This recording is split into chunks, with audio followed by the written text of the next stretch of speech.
Alright, we are back. And on our screen we see François-René Vicomte de Chateaubriand. I shortened to make that simpler. Shortened it. I did, actually. His name is actually longer than that. But Chateaubriand is a major figure of the Romantic movement, a celebrated writer, certainly the most celebrated in France in the early 19th century, and one of the major Romantic figures. And his contribution, at least the one that stands out, though it's not the only one, is showing us the connection between Romanticism and religion. And in his great book, The Genius of Christianity, he sort of connects Romanticism and religion. Remember, I said when we dealt with, in the last segment, when we looked at Samuel Taylor Coleridge as a primarily conservative figure, and I said, though the Romantic period doesn't really have a politics, I think it's easier to understand it if we see it as a conservative movement primarily. You can see it, I think, in the work of Chateaubriand as well, his emphasis on Christianity and his feeling that the Enlightenment and other forces like industrial capitalism were sort of moving against traditional religion in a way that he found dangerous and very unpleasant. He's sometimes referred to as promoting an aesthetic medievalism in his writings, and he did have a tendency to yearn for the Middle Ages and romanticize them. So defending the wisdom, beauty, truth of Christianity, partly by romanticizing the Middle Ages, since Christianity was in its heyday, in a sense, during the European Middle Ages. He attacked the Enlightenment's cold rationality again and again, and as we know, that's a very common theme for the Romantics. In The Genius of Christianity, quoting now, he writes, "The forests of the Gauls have passed in their turn into the temples of our ancestors, the buttresses supporting the walls and terminating abruptly like broken tree trunks, the coolness of the vaults, the shadows of the sanctuary, the dark aisles, the secret passages, the low doorways. Everything in the Gothic church retraces the labyrinths of the forest and excites feelings of religious horror, the mysteries of divinity." So again, you get a dramatic, emotional, imaginative writing style here, but he's trying to evoke sort of a religious emotion.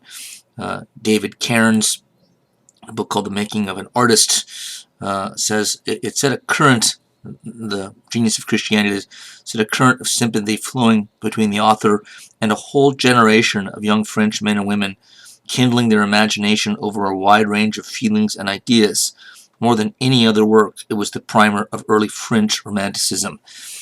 So that's certainly true, but also Chateaubriand is a great example, maybe the best, of the Romantic movement's commitment or connection to traditional Christianity.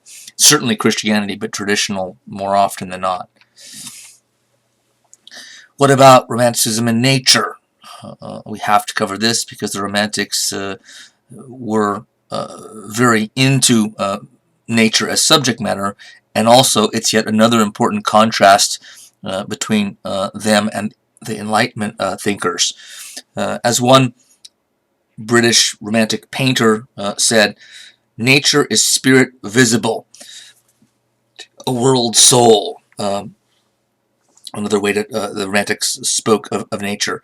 So and let's take nature as spirit visible. Concise statement. What is being said there is, let's take spirit and turn it into God. So nature is God visible. God is, well, otherwise sort of hard to find. Even if you believe in God, where is God? Where does God live? There isn't a corporeal form for God. So I'm saying, well, this is saying, well, the closest place that we can find something tangible that we can see God, experience God, is nature. Nature brings us in touch, or as close to in touch with God as we can.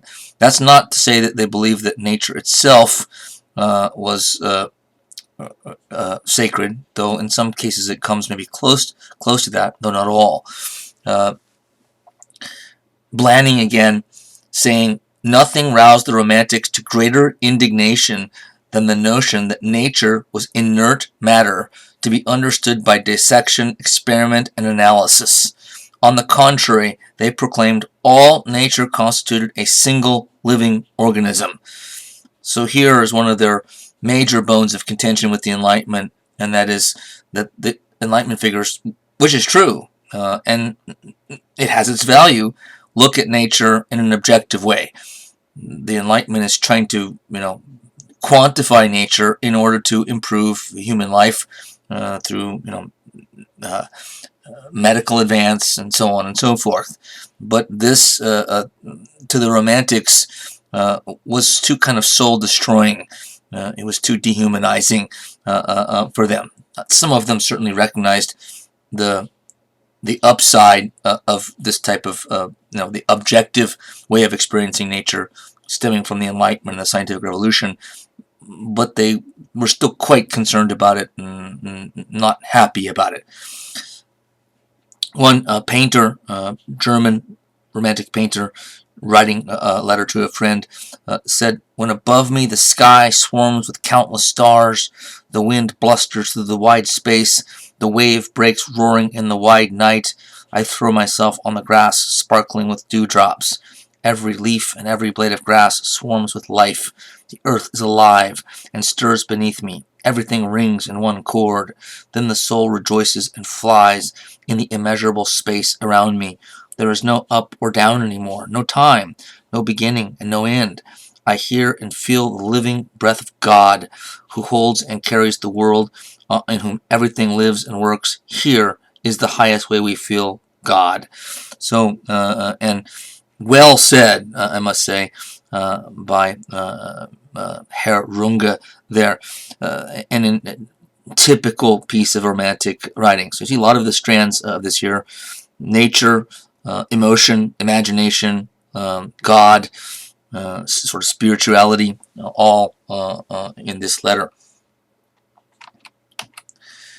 Romanticism and emotion. We know it. The emotion was one of the major sort of counters to Enlightenment reason. Not again. I'm repeating myself yet again.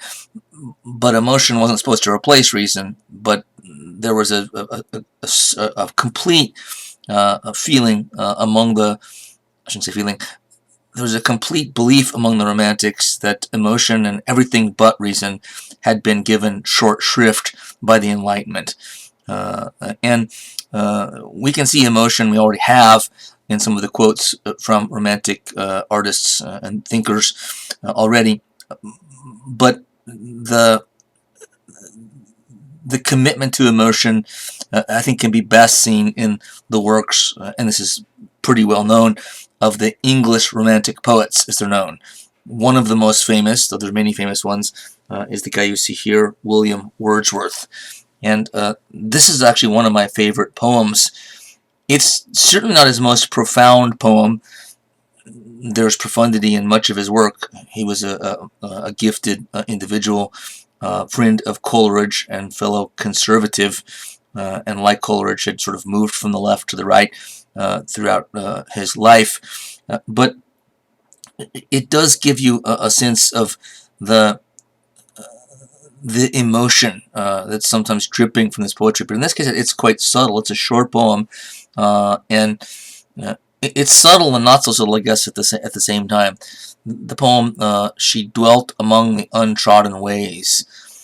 So Wordsworth starts with the title, She dwelt among the untrodden ways, beside the springs of Dove, a maid whom there were none to praise, and very few to love. A violet by a mossy stone, half hidden from the eye, fair as a star when only one is shining in the sky. She lived unknown, and few could know, when Lucy ceased to be, but she's in her grave, and oh, the difference to me. So that actually sometimes, when I read that, I sometimes like almost start to cry. Honestly, I do. I'm surprised I didn't there. But again, it's a simple poem. but I kind of wanted to keep this part simple. Uh, but it does show the way in which poetry was intended, among other things, to sort of bring human emotion to the fore.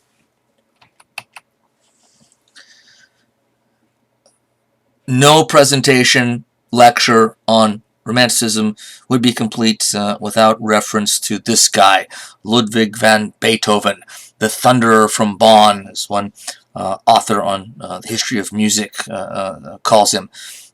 It, people always laugh when I say this, but Beethoven was sort of like the heavy metal of classical music. There's sort of no sound like this before he arrived. He didn't invent classical music, but classical music had been more balanced and upbeat, and in a sense more rational. This guy comes along and makes it louder and stormier and more dramatic and more intense and even louder. Not everything is loud. Some of his most famous pieces, Moonlight Sonata, are incredibly delicate. So he had the full range of ability. Beethoven then is one of the great geniuses in the history of music. Most of you probably already know that. How much you know about him, I don't know, but you know at least that, if not more. And he is possibly the first sort of artist who becomes a celebrity, maybe in world history. I think most likely in Western history. I can't think of anyone else. But he's also another virtually perfect expression of Romanticism. So, what do we mean by the first superstar in history? We'll come to that. Well, let's tackle it now. A good way to, I think, get at this is to contrast him with a great composer, one of the music world's greatest geniuses that came just before him, and that's Mozart. Hard to say who was more talented, and both of German extract, but in Mozart's day, which wasn't too long before this, artists, composers, musicians as artists, but other artists too, were treated as servants by kings, and they usually made their living by being patronized by a king or an archbishop or a cardinal or a prince, duke of some sort, but they were then, since they were making a living working for the archbishop of this or that, they were treated like servants, and it's astonishing to behold from our vantage point today, because today these people would be millionaires, multimillionaires, stars, superstars, celebrities that everybody would want to meet and take pictures with and gawk at them when they see them in public and flock to their public events. And in Mozart's day, he came a little bit too early. Everybody knew anything about music at all that he was a musical genius, but he still got treated like sort of an average guy.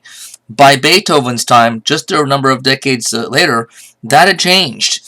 And so now we start to see celebrities pop up, not just in music, but in other things as well. The great German writer of fiction, E.T.A. Hoffmann, who may have had an influence on Edgar Allan Poe, it's not entirely clear if he did or how much, but I'd recommend Hoffmann's stories. If you've read all of Poe, Hoffmann's stories were written a little bit earlier, but they're similar to Edgar Allan Poe, sort of kind of quasi-horror stories in a sense, and sort of psychologically complex. But he wrote music reviews as well. And in 1810, he wrote this in such a review about Beethoven. Beethoven's music sets in motion the machinery of awe, of fear, or terror, of pain, and awakens that infinite yearning which is the essence of Romanticism. Beethoven is a purely romantic and therefore truly musical composer. Beethoven bears the romanticism of music, which he expresses with such originality and authority in the depths of his spirit, irresistibly sweeps the listener into the wonderful spirit realm of the infinite. So again, E.T. Hoffman is a romantic figure and talent of greatness in his own right, but he certainly, I think, expresses quite well how Beethoven's music sort of swept Europe off its collective feet in sort of the romantic genre. He was sort of a troubled artist, or the classic troubled artist, a superstar. You may know that he went deaf later in his life. Talk about a misfortune, right? For a musician and composer to go deaf, right? If any part of his body would cease to function, he would have probably preferred it rather than have his hearing go. He actually composed some of his greatest works even after that was the case. His famous Ninth Symphony, which has the choral Ode to Joy section to it, was composed when he was completely deaf. He could still hear the music in his head and write it down as brilliantly as ever. But Tim Blanning, kind of my go-to guy, my favorite book on the Romantic Revolution, Romantic movement, said it was not just the revolutionary originality of his music and his phenomenal pianistic skills, which is true, he's a great piano player, that forced contemporaries to view Beethoven as so much more than a musician. It was also his behavior, his way of life, his clothes, even one might say especially his appearance. The number of people who actually experienced Beethoven at first hand was small, but his image was broadcast far and wide. He was the first musician to become the center of a cult, a legend in his own lifetime. No one seems to have cared much what Mozart looked like, but every music lover wanted a picture of Beethoven. So he really probably was the first superstar. But there were others right around the same time. Franz Liszt, another composer, the violin virtuoso Paganini, Italian. Some of these guys not only became celebrities, but they seemingly learned to work their celebrity to their own advantage and popularity. Paganini, a rumor got started. He may have even started it. I don't know that. But he was such an incredible talent on the violin that the story that went around was that he made a pact with the devil. Right? Sold his soul to the devil, the Faustian pact. If the devil gives me this fantastic ability to play music, right, I will sell myself over to the devil's sort of evil deeds. And the part that we see these guys sort of working their their reputation in their favor. Let's say he didn't start that rumor, and he very well may not have, but he started coming out in concerts in all black clothing, and he'd have his sort of face with kind of white makeup on it. So he looked like a cadaver, dressed sort of in all black. So it looked like Halloweenish. And it looked somehow, satanic, or certainly, bizarre. But it was intentional because he knew he had the reputation of having made a pact with the devil, and so he's playing it up to fill more seats, and it worked.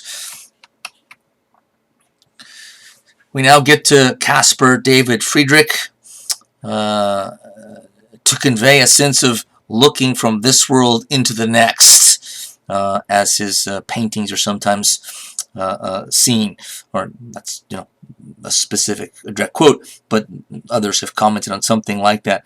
And Friedrich is my favorite of the Romantic painters. The portrait, which you shouldn't be surprised, is a self-portrait. Although, as far as I know, he looked scarier and more dramatic than that in real life. But as a Romantic painter, he's not going to paint a dour picture of himself. Blanning says the artist should not only paint what he sees before him, but also what he sees within him. And this is another element to Romantic creativity and works of art. That's, I think, something that's been passed down and still around today. So much so that we just expect that of our art today. Right. So when you let's go back to music again. When you go to a popular music, rock and roll concert, or buy, or listen to the music of one of your favorite musical artists, you don't just listen to the music. First of all, we like the celebrity part of it too. Oftentimes we want to know about their lives and how they do what they do, and their ability and skill. But we also expect, and sometimes this is subconscious. We don't necessarily think about it. We're so used to it that we take it for granted. But we expect that something of the artist's, musician, painter, whatever they are, something of their own personality, their own imagination, their own personal experience, emotion, past, hardships, suffering, is going to come out on the canvas, going to come out in their music. We expect that now. That wasn't expected before the Romantic era. This is also then one of the Romantics' influences going forward. The picture on the top is famous on a canvas screen with lots of other pictures. I can't do it justice. But if you look, there's sort of in the left middle, looks like a lump, but that's actually a person standing on the beach. And the vantage point of the painter is from behind the beach, so it's staring out at the ocean. What you see is the ocean and a little dark band there, and then clouds above that on the horizon. And there's a monk on the beach. I think that's the title of the painting. And he's facing the ocean. The monk isn't even facing the painter. And this goes back to yet another theme, which is the alienation theme. Human beings sort of isolated, alone, and swallowed up by an unforgiving, cruel, uncaring nature. At least it can be that way. The two paintings below that are haunting, actually. I don't know how Friedrich did this, but he does something with light, especially in the painting in the lower left, that reminds me of a horror film. Horror films do something with light too that look different than non-horror films, and it seems to have that kind of sort of, in a sense, bright light that has something frightening about it, and is obviously intentional. Not all of Friedrich's paintings, by the way, are of things desolate and sort of macabre looking. He did some paintings of the natural world, scenes of forests and meadows and trees during the summer and the spring. Everything's light and airy. So he wasn't always sort of painting just like this. But in some ways, he's the epitome of Romanticism on canvas. There was some writing about or by the Romantics in the second edition of 1800 of Lyrical Ballads, a collaborative work of poetry between Samuel Taylor Coleridge and William Wordsworth, both mentioned already. When I say collaborative, they didn't write the poems together, but they included, poems from both of them in the piece. I mean, they didn't collaborate on a single poem. Just some of Wordsworth are there, some of Coleridge are there, and they did on some principles there, which I'll skip because I'd rather just kind of summarize them here. So Coleridge and Wordsworth, in their younger years, when they published this, Goldberg says, anyone who has any experience in even high school theater probably knows the phrase willing suspension of disbelief. The term was coined by the poet Samuel Taylor Coleridge in his collaboration with fellow poet William Wordsworth on their groundbreaking work Lyrical Ballads, widely seen as marking the birth of the English Romantic movement. The idea of willing suspension of disbelief, Coleridge explained, was twofold. Coleridge's contributions were to give voice to the inward nature of our irrational imagination, to make supernatural characters seem real enough to the reader. Wordsworth came at the project from the opposite direction. His task was to give the charm of novelty to things of every day and to excite a feeling analogous to the supernatural.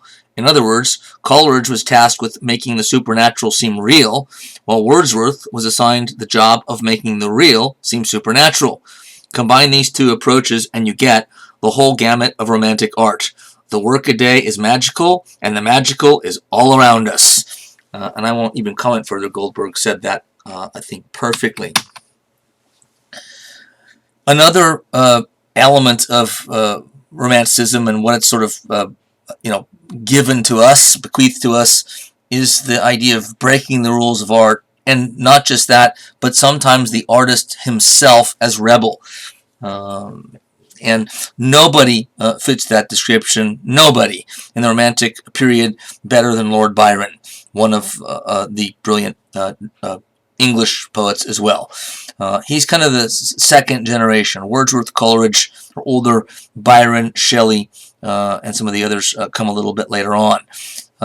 And Byron, sometimes called a demonic genius because of his propensity to misbehave, and also write poetry about misbehavior, was legendary. But going back to Goldberg again, and again, I like this. I like his book here to use in this unit because it does really give us sort of a feel for the ways in which Romanticism is still very much with us. He says the classic character of the Romantic novel is the Byronic hero.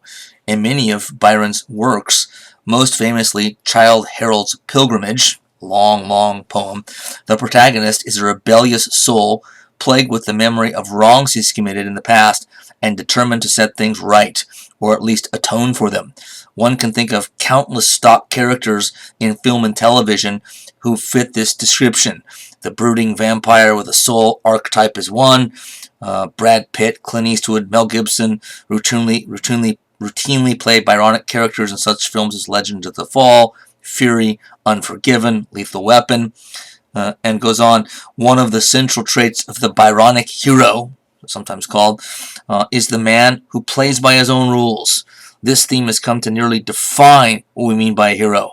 The man who plays by his own code, even if that code is evil, has become the stock character of American popular culture. In Breaking Bad, for instance, a show which I admittedly loved, the show's creator set out to chronicle one man's descent from decency to decadence. And by the time the story ended, fans no longer minded that Walter White had become a homicidal drug dealer. They rooted for him anyway. I did myself, admittedly. So a radical commitment of strength and will is everything in culture, from sort of the artist as rebel, breaking all the rules mentality. And Byron didn't just write it, he lived it. He was a lord, and he had a seat in the House of Lords because of it, which I think he used like 3 times. One of the great things about having a job as a member of the House of Lords is you don't have to ever show up, and you can't get ejected and fired.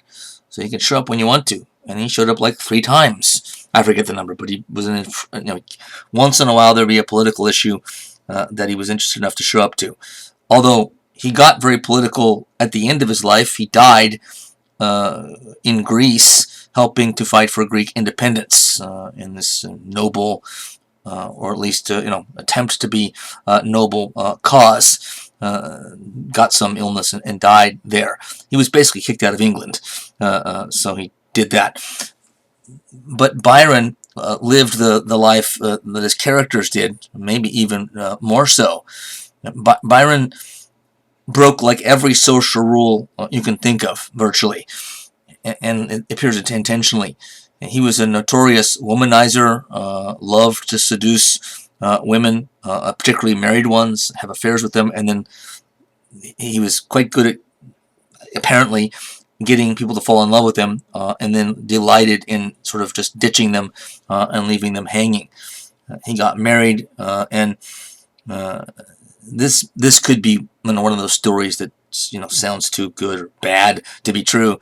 But he got into kind of his wedding coach just after the, it's like the car. I mean, today we take off. They got into the wedding coach, and he said, "You have no idea what a mistake you've just made," to his wife. Which, whether he said it or not, it ended up being true. He ended up having affairs on her all over the place. He had affairs with men, it's basically gotten kicked out of England. Homosexuality was illegal in England at the time, and he pushed to the envelope.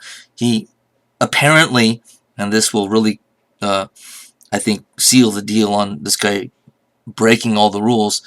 He apparently had a physical, sexual relationship with his sister. Right, you don't break too many more social rules than that. So this guy really lived the artist as rebel, as well as breaking the rules of art.